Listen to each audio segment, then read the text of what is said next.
Olá! Essa aula vai tratar dos métodos de conservação de alimentos, mas especificamente pelo calor. Há uma série de aulas que traremos os métodos tradicionais, os convencionais, para a conservação de alimentos.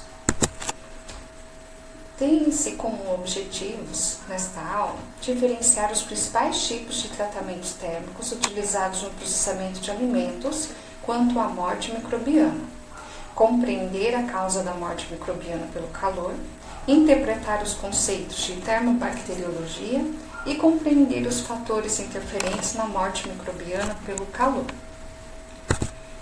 Então, inicialmente, é importante fazermos a diferenciação dos três principais tratamentos térmicos que são utilizados na indústria de alimentos, sendo que há a possibilidade de outros tratamentos, mas são os três convencionais que normalmente são empregados. O branqueamento é um tratamento térmico que, na verdade, o objetivo dele não é a conservação do alimento, mas ele é aplicado principalmente em vegetais quando se faz um pré-cozimento com a principal função de inativar enzimas para evitar o escurecimento enzimático ou esbranquiçamento, ou melhorar a textura, a coloração, e antes de um processamento propriamente dito. Por exemplo, no caso da preparação de ingredientes, de materiais para conservas, ou para o próprio congelamento. No entanto, temos que considerar que esse tratamento térmico ele vai utilizar uma temperatura mais amena, que justamente com essa função de inativação de enzimas, ou melhorar a textura do produto, enfim. Mas acaba sendo calor aplicado. E esse calor também, de certa forma, faz o que consideramos uma desinfecção superficial.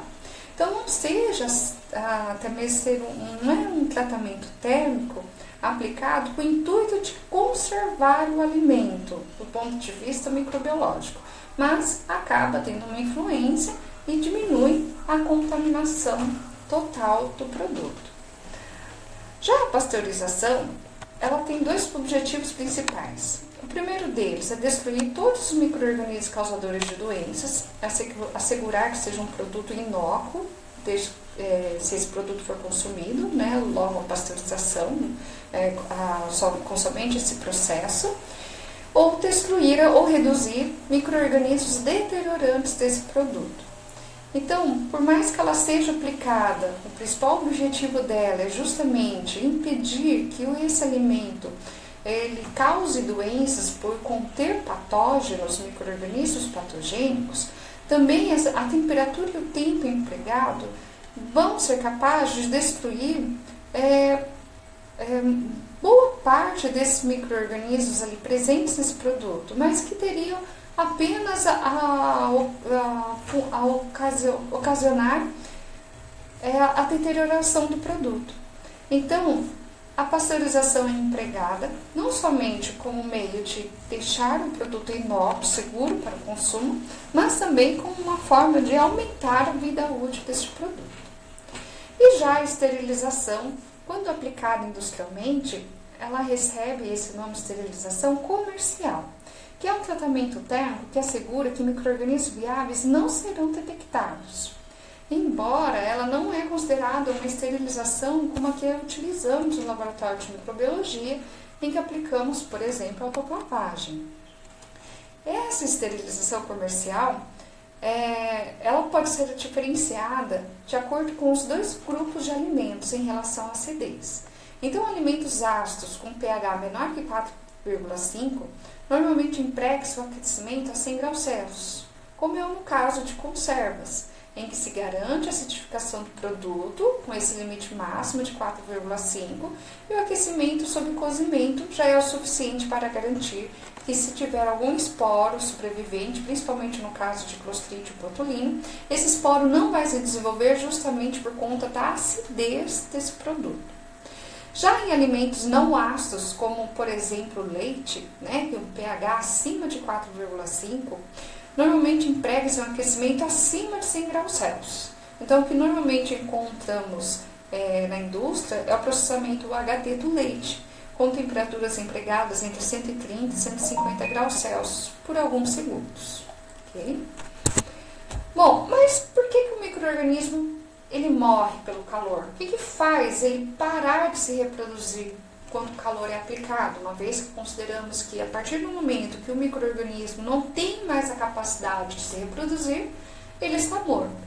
Então, o calor ele vai provocar justamente essas alterações aqui relacionadas. Então, temos que considerar que o calor provoca a desnaturação de proteínas. E se nós temos várias reações metabólicas acontecendo na célula microbiana, e sendo essas reações, na sua grande maioria, catalisadas por enzimas, enzimas são proteínas. Uma vez que ocorre a desnaturação das proteínas, as enzimas são inativadas. E elas estando inativadas, não há a participação dessa enzima nas reações metabólicas. E com isso, temos uma interrupção do seu metabolismo. Além disso, o calor também vai provocar uma desorganização dos lipídios celulares, lembrando que a membrana citoplasmática ela é constituída pelos fosfolipídios, e uma vez que eles se desorganizam justamente por conta desse calor elevado, vamos ter influência nessa membrana citoplasmática, e assim então, a membrana citoplasmática ela perde a sua função de ter a permeabilidade seletiva, e também ela acaba, além de se desestruturando, se desorganizando, interrompe esse transporte que seria primordial para a célula manter, né, a sua atividade. E o calor também vai ter alterações no RNA e DNA, né? Ele pode provocar essas alterações. E com isso, claro, uma vez que o DNA é atingido, o RNA perde a sua capacidade, né, de transcrever as informações genéticas, aí nós temos a morte celular propriamente dita, né? Uma vez que estamos tendo interferência no metabolismo, interferência na estrutura da membrana citoplasmática e nas estruturas do DNA e do RNA. E com isso, alcançamos o que desejamos, a morte microbiana. Bom, mas dentro de uma população, nós temos que considerar que sempre haverá espécies que são mais resistentes que outras espécies microbianas. E normalmente essa resistência ela está relacionada justamente às temperaturas ótimas de crescimento de determinada espécie. Então, de uma forma geral, os psicrófilos são aqueles micro-organismos que são capazes de se desenvolver em temperaturas de congelamento. Eles acabam sendo mais sensíveis ao calor que micro-organismos mesófilos e termófilos. Por sua vez, os termófilos a gente pode considerar que são os mais resistentes, em função aí das temperaturas ótimas de crescimento.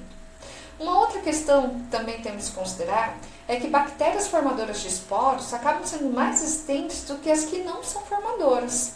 Justamente porque essa formação de esporo é uma forma da bactéria proteger o seu material genético com uma estrutura mais resistente ao calor. E essa resistência se dá principalmente por esses três fatores.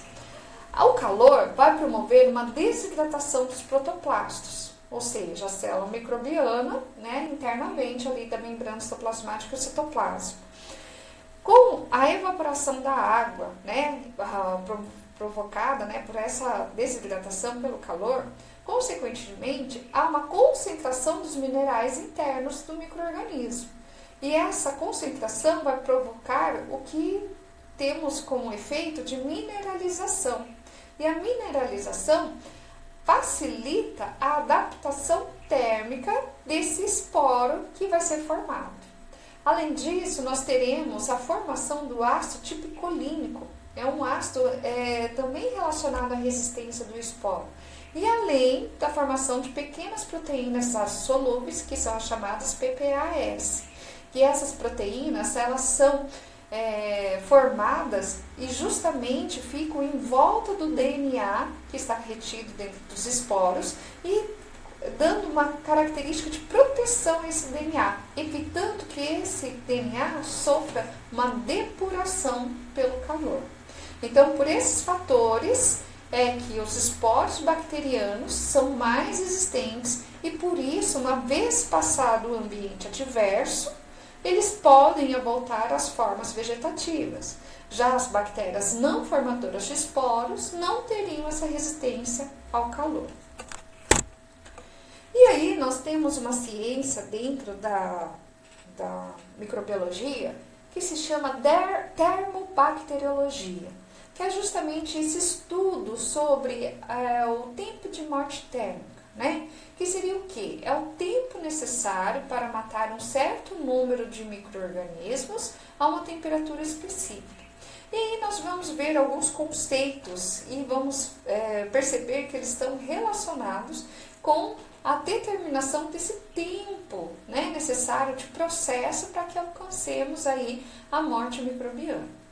O primeiro deles é o valor D, cuja definição é o tempo de redução decimal, ou seja, o tempo para destruir 90% dos micro-organismos a uma dada temperatura. E aí, quando a gente consegue traçar uma reta, né, ou uma curva de sobrevivência, ou uma reta, no caso de uma escala logarítmica, nós conseguimos encontrar a inclinação dessa curva. E justamente essa inclinação dessa curva que vai ser o valor D. Tá? Então, vamos tomar como alguns exemplos, né? O valor D a 121 graus Celsius é o tempo necessário para reduzirmos em 90% uma população microbiana. No caso desse exemplo aqui do Bacillus steatothermophilus, então é necessário um tempo de 4 a 5 minutos a 121 graus Celsius para poder efetivamente matá-lo. Lembrando que o Bacillus steatothermophilus é um bacillus formador de esporos. O Clostridium botulinum também forma esporos, mas já o tempo necessário para inativar esses esporos, né, causar a destruição térmica, seria bem menor, apenas de 0,1 a 0,2 minutos, a uma temperatura de 121 graus Celsius. Lembrando que é para a redução de 90% dessa população. Nesse gráfico aqui fica mais fácil entendermos, né, a questão dos sobreviventes. Aqui nós temos no eixo Y o número de sobreviventes por ml de uma determinada população. E lembrando aqui que essa escala é uma escala logarítmica, por isso que nós temos uma reta, tá? E aqui no eixo X nós temos o tempo em minutos. Então, se aplicarmos um tratamento térmico, né, aqui foi estipulado a temperatura de 116,7 graus Celsius. Então, nessa temperatura, né, aplicado o tratamento térmico, inicialmente, quando o tempo é zero, então nós vamos ter aqui uma população de 10 a sexta UFC por ml. A partir do momento que vai se passando o tempo, essa população ela vai sendo reduzida. E ela é reduzida para 10 a quinta, 10 na quarta, 10 na terceira, e assim ela iria continuar, né? E aí o que acontece? Se nós fizermos a diferença do tempo necessário para reduzir de 10 a sexta até 10 na quinta, ou o tempo necessário para reduzir de 10 a quinta até 10 na quarta, nós estamos calculando o tempo para reduzir 1 log. E o log, né, na fase 10, ele vai representar 90% dessa população. Então, se nós fizéssemos aqui, achássemos nessa reta, né, 10 a quinta, para fazer a redução de 10 a quinta a 10 a quarta, então de 10 a quinta, eu tive que aplicar, para ter redução de 10 a sexta para 10 a quinta, eu tive que aplicar aí um tempo, aqui estimado, tá pessoal, de 9 minutos, se nós traçarmos aqui até o eixo X. Então, eu precisei de 9 minutos de tratamento térmico para reduzir o tempo da minha população de 10 a sexta para 10 a quinta.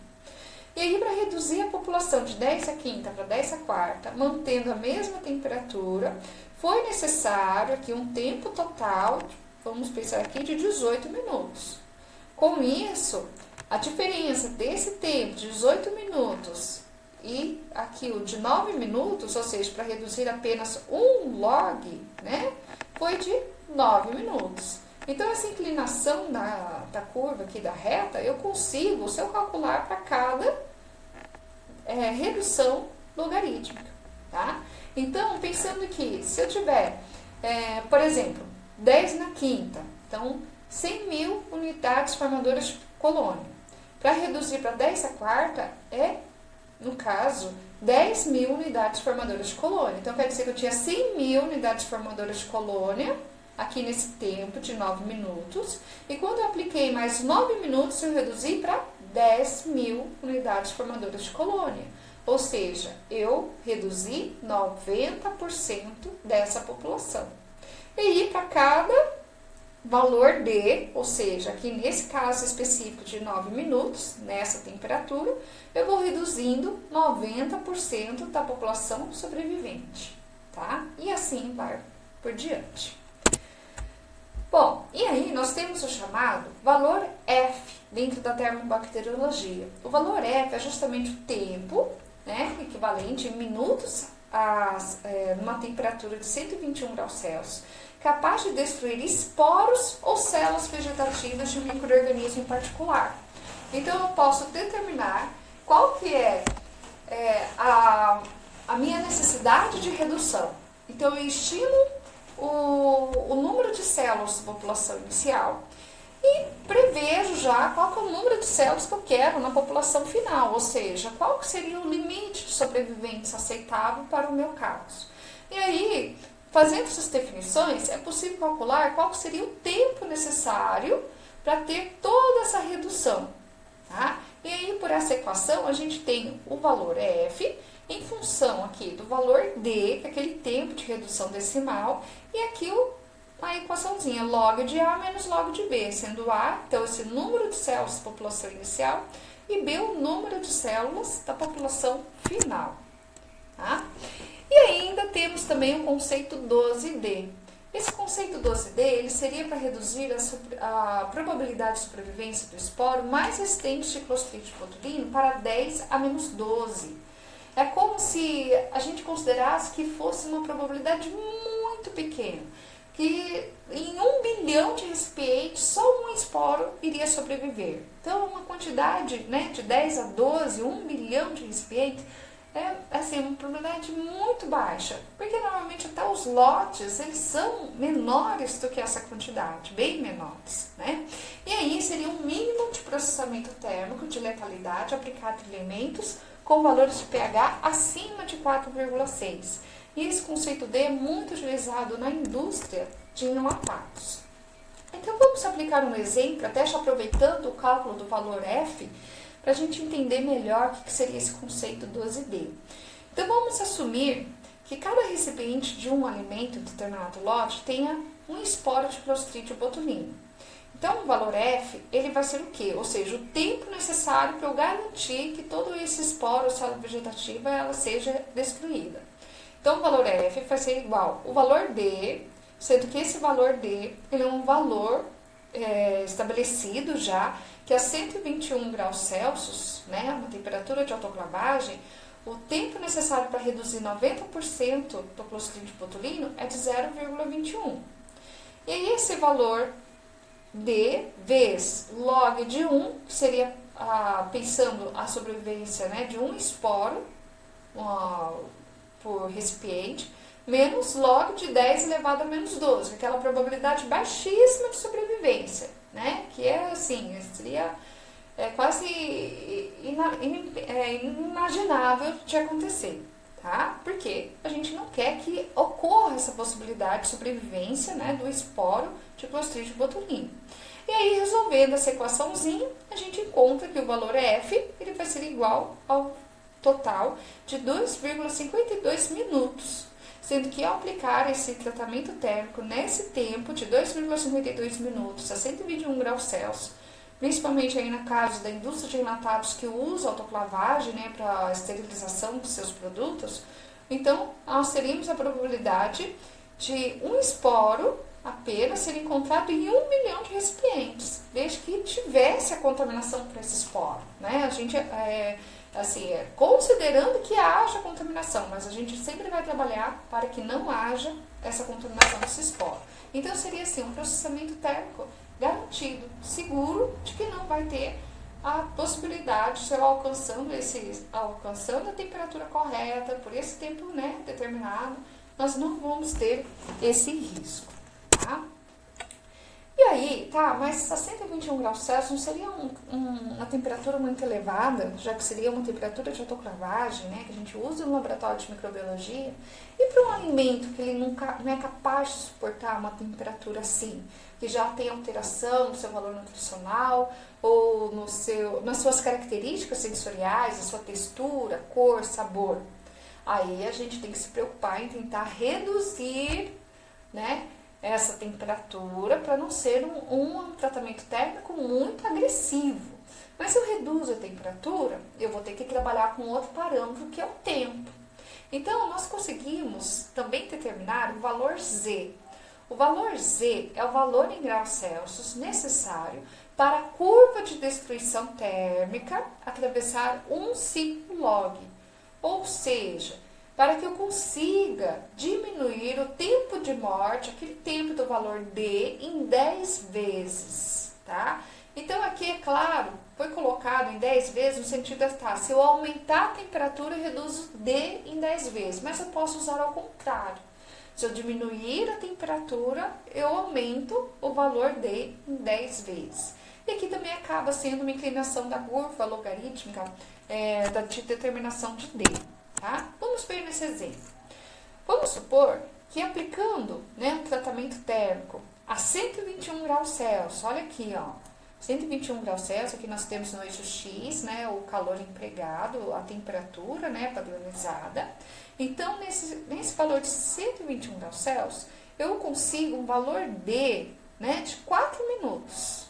Tá? Então, aqui no eixo Y, não é mais o número de sobreviventes, mas o tempo de aquecimento para alcançar 90% de redução da população microbiana, tá? E também escala logarítmica aqui. Então, se a 121 graus Celsius eu tenho um valor D de 4 minutos, e se eu diminuir essa temperatura, quanto passa a ser o meu valor D?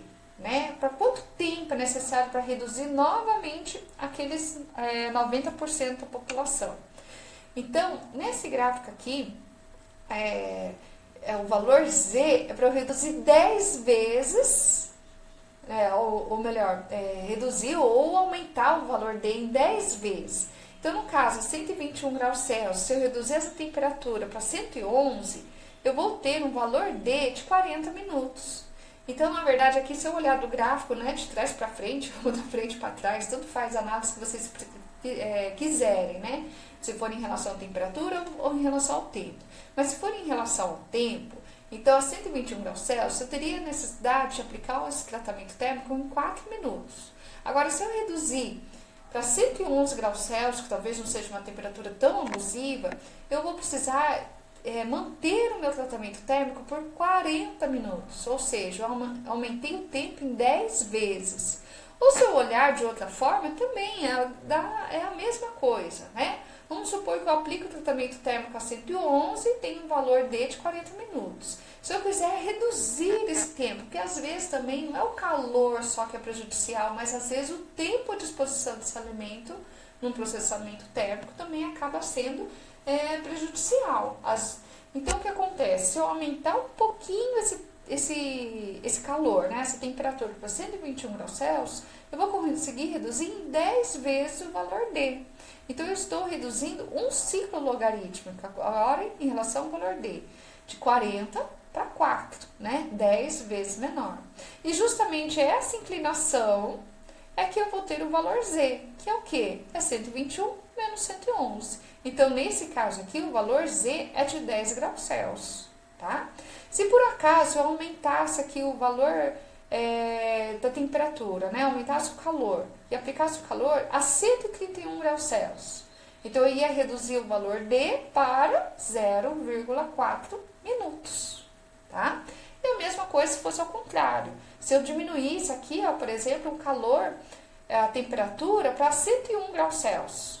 Então, eu ia aumentar o valor D para 400 minutos, tá?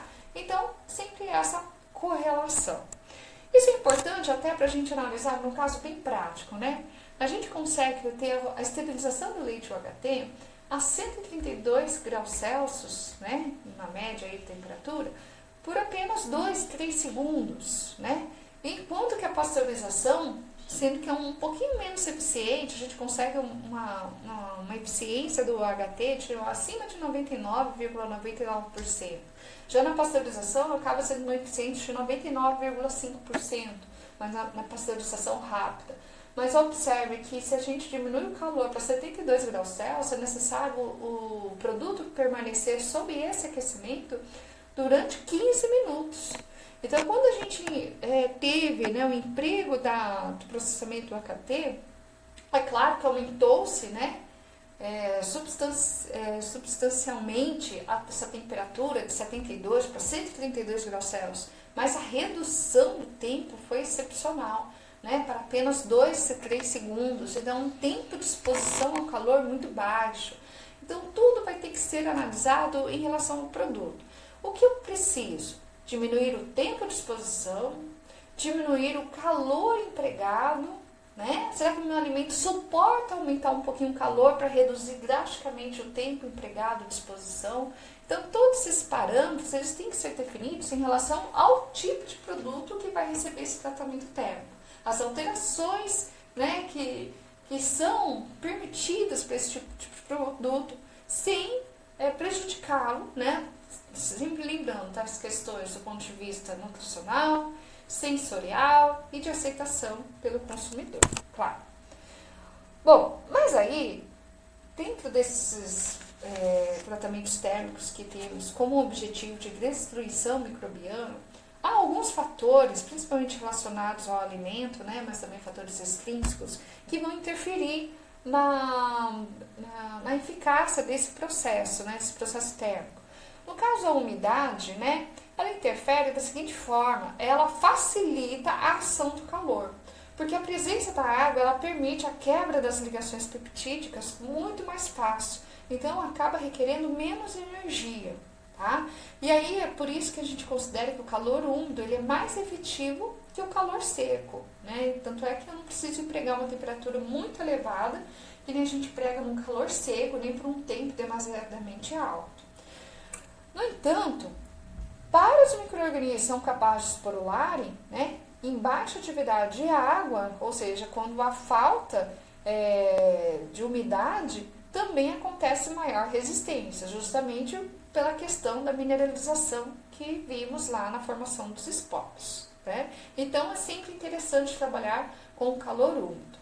Tanto porque permite, né, essa ação mais fácil nas células vegetativas e os esporos não acabam tendo tanta resistência por conta do calor, justamente que está num ambiente úmido e não tem aquela questão da mineralização, que é um fator protetivo para o esporo. Bom, em relação ao alimento, temos que considerar que quando o alimento é rico, né, nutricionalmente, rico em proteínas, rico em gordura, essa composição acaba aumentando a resistência térmica microbiana. Pelo seguinte, a composição do alimento. Por que aumenta a resistência dos micro-organismos? Porque é como se os micro-organismos estivessem dentro desse alimento, mas envoltos por uma capa protetora, né? Justamente pelos constituintes do produto. Então, quanto maior o teor de gordura, maior o teor de proteínas, é como se tivesse uma maior proteção do micro-organismo e seria mais difícil do calor alcançar a célula microbiana. Então, um alimento que já não tem tantos teores de gordura e proteínas elevados, é mais fácil de atingir a morte microbiana pelo calor. E já em relação à constituição desse alimento, a presença, né, a concentração de sais e carboidratos aqui principalmente na forma de açúcares, né? Os sais e os açúcares acabam também exercendo efeito protetor para o micro-organismo. Por quê? Porque justamente o sal e o açúcar se ligam com a água. Uma vez que eles se ligam com a água, eles diminuem a atividade de água do produto. E quando diminui a atividade de água do produto, o micro-organismo ele já vai adquirindo resistência ao ambiente adverso. E novamente a gente volta aos micro-organismos que são capazes de poluírem. Então é um fator, lembra lá que a desidratação é um fator de resistência que o esporo acaba tendo porque concentra os minerais, tá? Por outro lado, a presença de sais como cálcio e magnésio faz um efeito contrário, porque a presença desses sais aumenta a atividade de água. Então, as células acabam se tornando mais sensíveis, né, por conta dessa água disponível, da umidade, para o tratamento térmico. Tá? Também temos que considerar o pH. O pH, né, aí na forma do aumento da acidez, quanto menor o pH, também será um fator combinado com a temperatura para destruição microbiana, uma vez que o pH também está relacionado com a atividade enzimática. E quanto menor o pH, mais instável ficam as enzimas e mais fácil do calor agir ali, destruindo as ligações peptídicas. Uma vez que as enzimas, que são, na sua grande maioria, enzimas, perdem a sua conformação, né, a sua estrutura, elas também têm interferência lá na sua função biológica, tá? Bom, em relação ao número de micro-organismos, ou seja, em relação à minha contaminação inicial do produto. Querendo ou não, não podemos pensar que qualquer tratamento térmico vai fazer milagre num produto que já está com alta contaminação. Então, temos que sempre considerar, quanto maior o número de organismos, maior o grau de resistência térmica. Ou seja, temos que pensar sempre naquela curva de sobrevivência que vai ter sempre aqueles mais resistentes. Então, se o meu processo de pasteurização, por exemplo, é de 99,5% de eficiência, isso me diz que 0,5% dessa contaminação inicial irá sobreviver. Então, quanto maior a contaminação inicial, o número de unidades formadoras de colônia, maior a possibilidade dessas células ficarem vivas mesmo após o tratamento térmico, tá? Além disso também, esses organismos, né, quando eles estão em alta concentração microbiana, também temos a produção de substâncias protetoras, então aumenta a secreção dessas substâncias protetoras pelos próprios micro-organismos, que vai conferir certa resistência para as células dessa população, tá? Bom, e por outro lado, né, claro, da mesma forma que a acidez age em sinergismo com a temperatura, se o produto ele possui conservantes químicos, também vai diminuir a necessidade de um calor ser aplicado com muita intensidade, porque o próprio conservante também vai agir, né, causando um estresse microbiano, tá? Em relação à temperatura de crescimento, é o que já conversamos. Então, a resistência ao calor dos micro-organismos aumenta conforme aumenta-se a temperatura ótima de crescimento. Então, por isso que sempre a gente faz essa correlação. Termófilos são mais resistentes que mesófilos, mesófilos são mais resistentes que psicotróficos e mais resistentes que psicrófilos, tá? E, para a gente fechar, em relação ao tempo e temperatura, desse binômio que vai ser aplicado, né, nesse tratamento térmico, temos que considerar também o tamanho do produto e o material da embalagem, se ele estiver acondicionado. Porque quanto menor o tamanho desse produto, mais fácil é que o calor atinja o centro desse material. Tá? Então, eu preciso pensar que é muito mais fácil o meu calor atingir o centro de uma ervilha do que atingir o centro de um pêssego. Tá? Então, temos que pensar que o tratamento térmico ele tem que ser homogêneo dentro da embalagem. E, consequentemente, o material dessa embalagem, se ele é melhor condutor térmico, é claro que vai aquecer muito mais fácil a parte interna onde está o produto. Ok? Bom, pessoal, são esses fatores interferentes em relação à termobacteriologia.